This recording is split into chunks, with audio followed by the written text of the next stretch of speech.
आपका अपने चैनल में हार्दिक स्वागत है।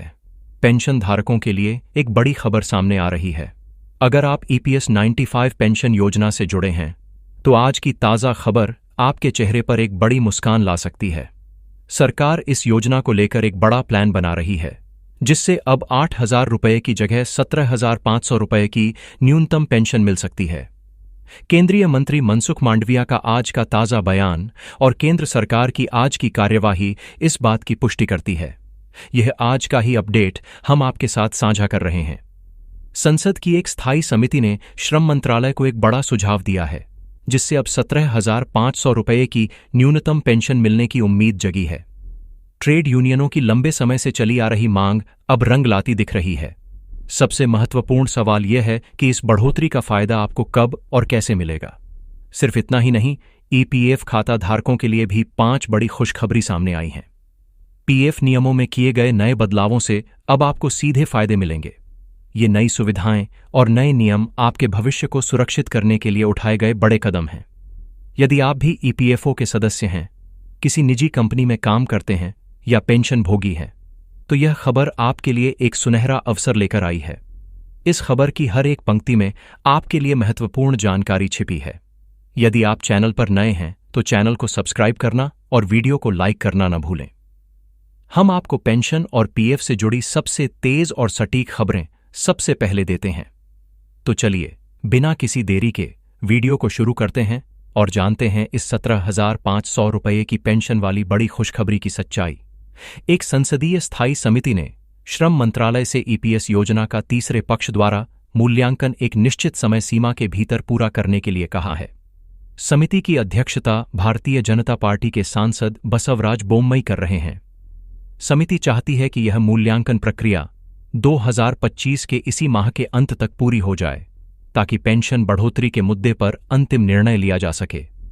इस ताज़ा सुझाव के अनुसार सरकार ईपीएस के तहत न्यूनतम पेंशन को 1,000 रुपये से बढ़ाकर 6,000 रुपये करने पर विचार कर रही है। इससे बड़ा सवाल यह उठता है कि क्या वाकई में आपकी पेंशन बढ़ रही है? ट्रेड यूनियन और पेंशन भोगियों के विभिन्न संगठन लंबे समय से कर्मचारी पेंशन योजना के तहत पेंशन राशि बढ़ाने की मांग करते आ रहे थे। ईपीएफओ ने 2014 में पेंशन को लेकर एक बड़ा बदलाव किया था, जिसके बाद एक बार फिर बदलाव की मांग तेज हो गई है। सदस्य न्यूनतम पेंशन को बढ़ाकर 7,500 रुपये करने की मांग कर रहे हैं। वर्तमान मांगों में 17,500 रुपये की पेंशन वृद्धि को लेकर केंद्र सरकार ने आज ताज़ा आंकड़े जारी किए हैं। हालांकि इस फैसले को आए हुए 1 दशक से अधिक हो चुका है। ट्रेड यूनियनों और कर्मचारी संगठनों ने इस मामले को लेकर सरकार पर दबाव बनाए रखा है। इसके बावजूद सरकार ने ईपीएस के तहत न्यूनतम पेंशन राशि में संशोधन की समीक्षा पूरी कर ली है। यह संशोधन पहले 1 दशक पहले हुआ था और इसे 10 साल बीत चुके हैं। ईपीएस 95 पेंशन योजना, जिसे ईपीएस के नाम से भी जाना जाता है, की जांच संभवतः पहली बार किसी तीसरे पक्ष यानी बाहरी विशेषज्ञों द्वारा की गई है। ऐसे में इस महीने के अंत तक इस मुद्दे पर अंतिम समाधान मिलने की उम्मीद है।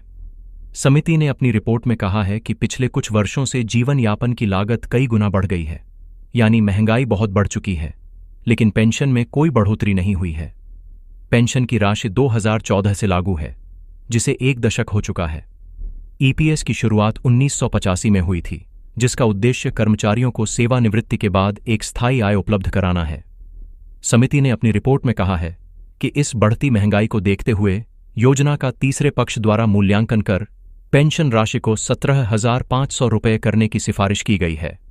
समिति ने दृढ़ता से सिफारिश की है कि यह काम एक निश्चित समय सीमा के भीतर, यानी 1 माह के अंदर, मूल्यांकन के आधार पर पेंशन में वृद्धि की जाए। समिति ने श्रम मंत्रालय को बताया है कि तीसरे पक्ष की समीक्षा की प्रक्रिया पहले ही शुरू हो चुकी है और अब अंतिम चरण में है। समिति चाहती है कि यह काम 2025 के जून माह के अंत तक पूरा हो जाए और सभी को ईपीएस 95 का लाभ समिति की सिफारिशों के अनुसार मिले। इससे पहले ऐसी कोई समीक्षा नहीं की गई थी। रिपोर्ट में आगे यह भी कहा गया है कि 2014 की तुलना में 2025 में महंगाई इतनी बढ़ चुकी है कि पेंशन भोगियों का जीवन यापन करना मुश्किल हो गया है। पेंशन प्रस्ताव को लेकर श्रम मंत्रालय और समिति के बीच हुई बातचीत में श्रम मंत्रालय ने समिति को बताया कि ईपीएस की न्यूनतम राशि को 17,500 रुपये करने का प्रस्ताव 2025 में आया है, जिसे वित्त मंत्रालय को भेजा गया था। वित्त मंत्रालय को इसे मंजूरी देने के लिए कहा गया है, जो बजट में चर्चा का हिस्सा भी था।